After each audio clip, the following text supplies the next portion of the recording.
y a de cela 2 ans, le président de la République a convoqué le grand dialogue national des assises qui se sont tenues au Palais des Congrès de Yaoundé. C'était donner la possibilité aux Camerounais de pouvoir discuter des problèmes qui se posent à eux, des problèmes d'ordre politique, économique, sociaux et culturel. Il y avait notamment au centre du débat la crise dans le nord-ouest et le sud-ouest, la lutte contre le terrorisme, Boko Haram dans l'extrême nord. Et nous avons 2 ans après la possibilité de discuter avec Anissé Kane du Manidem, qui était membre de la commission chargée de la reconstruction du nord-ouest et du sud-ouest lors de ce grand dialogue.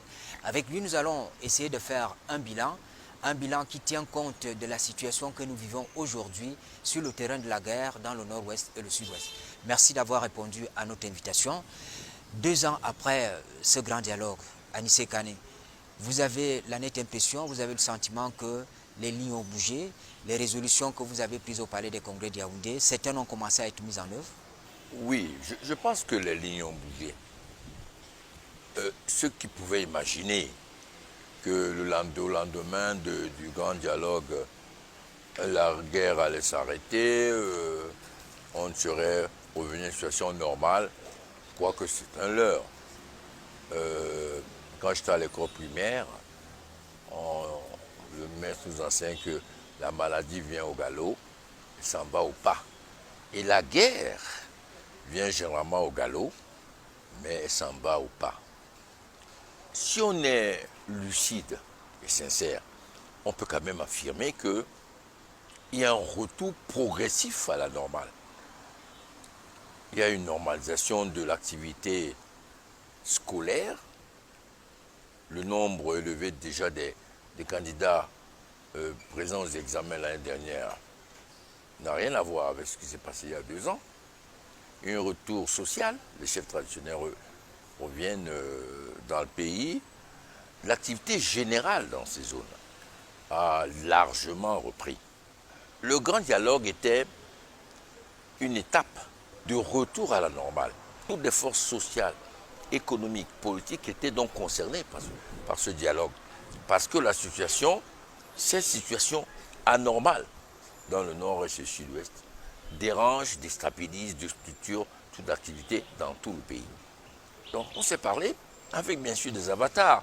Tout le monde n'était pas là, il y a des gens qui ont boudé le grand dialogue, etc. Mais on s'est parlé, on a pris des résolutions générales à court, moyen et long terme.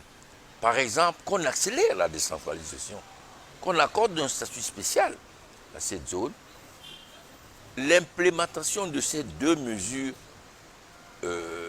particulière est en train d'être faite. C'est-à-dire que les conseils régionaux ont commencé à travailler avec des particularismes liés à cette zone et d'une manière ou d'une autre, il y a eu un enthousiasme, je veux dire qu'une participation, une adhésion progressive aux populations à ces mesures. Vous êtes également d'accord avec moi qu'aujourd'hui, la situation n'est pas du tout bonne dans le nord-ouest et le sud-ouest. La preuve avec les derniers événements à Bamenda. Comment vous expliquez le fait qu'on ait tenu le grand dialogue, qu'on ait pris des résolutions, que quelque chose soit amorcé, mais qu'aujourd'hui on assiste à cette résurgence de la violence, de l'extrémisme violent? Je crois que tout le monde s'accorde sur le fait que l'aventure rocambolesque, fantasmagorique de la division du pays par les soi-disant ambazoniens, c'est un leurre, c'est fini. Bien sûr, puisque c'était tout un processus qui a mené en 2016 les extrémistes séparatistes à prendre les armes. On ne dépose pas les armes comme ça du jour au lendemain. Il faut les contraindre à déposer les armes. On dépose les armes si on revient à de bons sentiments, si on fait le bilan de l'échec d'une aventure de cette prise des armes. Ou bien qu'on fasse le bilan de l'échec militaire sur le terrain. Voilà les 2 possibilités.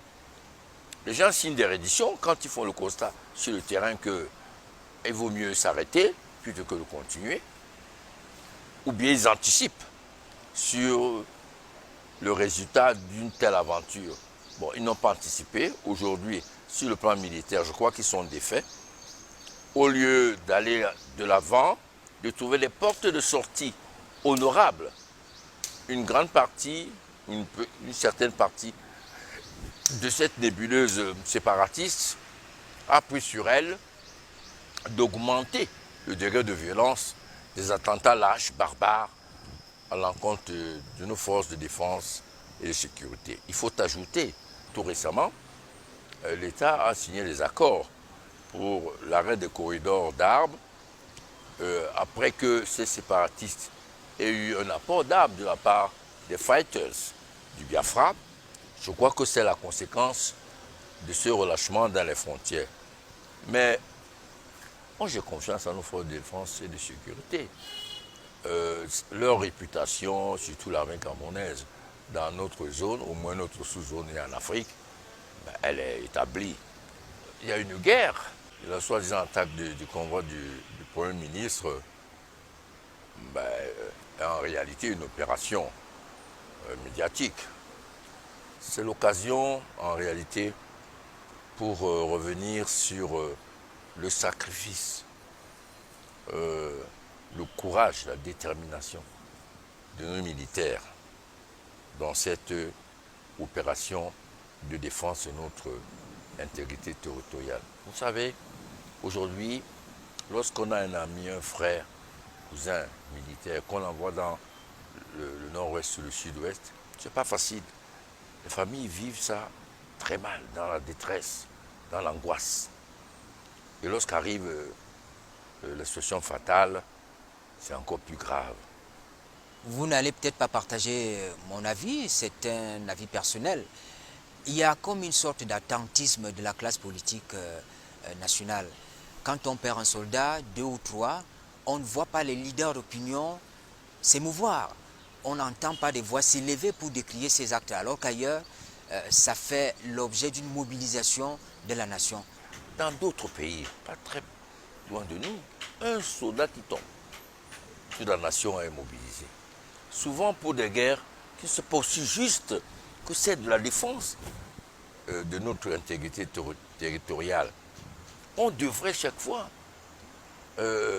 éviter que ce soit l'affaire de l'exécutif, du gouvernement, d'encadrer par la compassion les messages de soutien notre armée. C'est notre affaire, c'est notre armée, c'est l'armée nationale, dont nous sommes autant concernés que l'exécutif, que le gouvernement, dans cette démarche de compassion, de solidarité, d'encouragement de ceux qui sont en première ligne pour que nous existions. Et c'est l'occasion peut-être de lancer un appel à l'ensemble des forces politiques, économiques et sociales, que tout le monde se sente concerné, que les gens prennent des initiatives pour aller visiter les familles de nos soldats qui ont perdu les leurs. C'est toujours réconfortant de ne pas se sentir isolé quand on est dans le malheur. C'est important.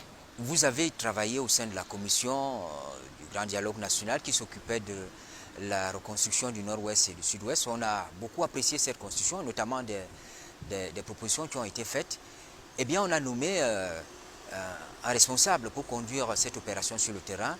Mais il y a une certaine opinion, Monsieur le Président, qui pense que la reconstruction du Nord-Ouest et du Sud-Ouest va à pas de tortue. Ça n'avance pas beaucoup. Il y a beaucoup plus de discours que d'actions concrètes sur le terrain. J'ai eu la chance d'appartenir, de faire partie de la commission de reconstruction du Nord-Ouest et du Sud-Ouest. Nous avons élaboré en proposition un plan à terme, un plan moyen terme, un plan à long terme, qui s'étalait sur 10 ans, avec des financements de l'ordre de 3 500 milliards de francs. La première phase, qui était de mettre en place des structures indispensables. Ces structures, c'est pour enclencher le processus après le Grand Dialogue national. Mais pour reconstruire, il faut financer. Donc c'est tout un processus de mise en place de cette reconstruction qui normalement prend un peu de temps. C'est vrai qu'on peut dire qu'on aurait pu aller plus vite, mais la situation financière peut-être de notre pays aujourd'hui ne plaide pas en faveur d'une rapide implémentation des mesures qui sont celles qui doivent entamer la reconstruction, c'est-à-dire les indemnisations, la reconstruction des infrastructures, la reconstruction des bâtiments scolaires, hospitaliers, etc. Mais je pense que pour avoir souvent rencontré le ministre Tasson, qui était avec nous et qui est dans le comité de reconstruction, du suivi de ces recommandations, chaque fois que j'ai pu discuter avec lui, il m'a dit qu'il était dans une phase de collecte des investissements. Le président de la République privilégie le dialogue dans la résolution du conflit dans le nord-ouest et le sud-ouest. Au-delà de ce dialogue qui a, bien sûr, produit des effets, est-ce qu'il y a d'autres solutions? Mais le dialogue est permanent, devrait être permanent dans le pays, et spécialement dans des zones en crise. Mais vous savez, on est dans une situation de guerre larvée. Et l'une des conditions pour l'accélération du dialogue, c'est le dépôt des armes par les séparatistes. Vous voyez, c'est eux qui ont pris des armes pour faire une sécession, c'est-à-dire diviser le pays, c'est-à-dire mettre en cause tout le combat avec autant de sacrifices que des milliers de patriotes ont mené pour la réunification et l'indépendance. Surtout venant d'un UPC, c'est inadmissible. Politique, c'est ce matin est revenu donc sur le grand dialogue national, 2 ans après la tenue de ces assises au Palais des Congrès de Yaoundé.